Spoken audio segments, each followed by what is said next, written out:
Before I visit the ayah of Allah, there is a story by Imam Ghazali, rahimahullah, a great scholar which inshallah we might want to talk about here.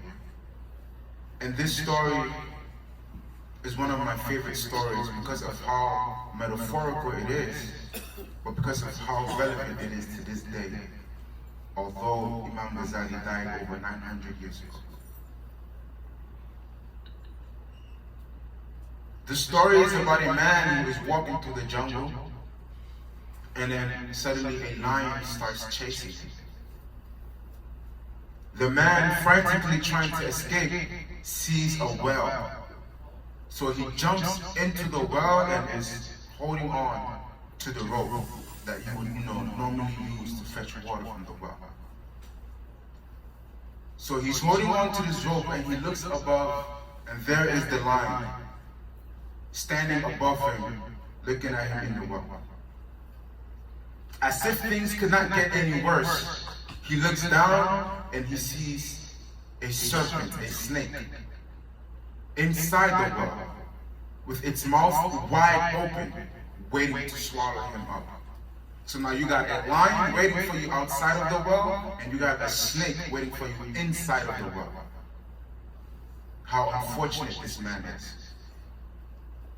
And as if things cannot get any more worse, again, he looks up and realizes the rope that he is holding on to, there are two mice biting, nibbling on the rope.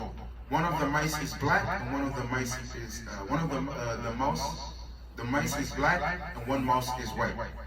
And both of them are nibbling slowly on the rope. So you have a lion waiting for you. You have a serpent, a snake with its mouth wide open, and then you have two mice nibbling on the very thing that is saving your life. And among all of this chaos, among this huge situation, this problem that he is in, right in front of him on the wall of the well is a honeycomb with some honey in it. He puts his finger in, he tastes the honey, and momentarily, for just that short time, the sweetness of the honey was so much that he forgot the whole situation that he was in. The honey was so sweet, he forgot that there is a lion waiting for him above, that there is a snake with its mouth open waiting for him below, and then there are two mice eating on the very thing that is keeping him alive.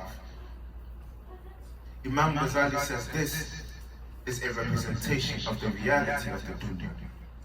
That the lion represents death, and death will chase you and follow you no matter where you go, it will find you. And that the snake with its mouth wide open represents the grave, in which all of us one day will fall in. The way the mouth of the snake is open, the grave is wide open, and we will have no choice but to fall in. And depending on how you live your life in this world, your time in the grave will either be pleasant or it will be otherwise. May Allah make us among those who will be pleasant. The mouse, the two mice, well, the rope represents his life.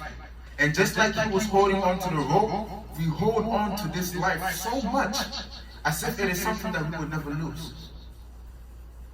The black mouse represents the night, and the white mouse represents the day. And just like the mouse, day and night eats away at our life little by little. Each day that passes, each night that passes, your lifespan is becoming shorter and shorter. This is why when some of my students on the weekend ask me, Ustaz, you said your birthday, it wasn't your birthday yesterday, you're not going to celebrate your birthday? I said, why would I celebrate the day that reminds me I am becoming closer and closer to my death? Instead of celebrating, I will use it to remind myself to be more careful and to be more aware, as Allah asks us to be in the Quran. May Allah give us a long life full of prosperity and good deeds. And this honey that the man tasted and forgot about death, forgot about the grave, forgot about how short life can be, the honey represents this dunya. My brothers and sisters, we find ourselves in the United States of America.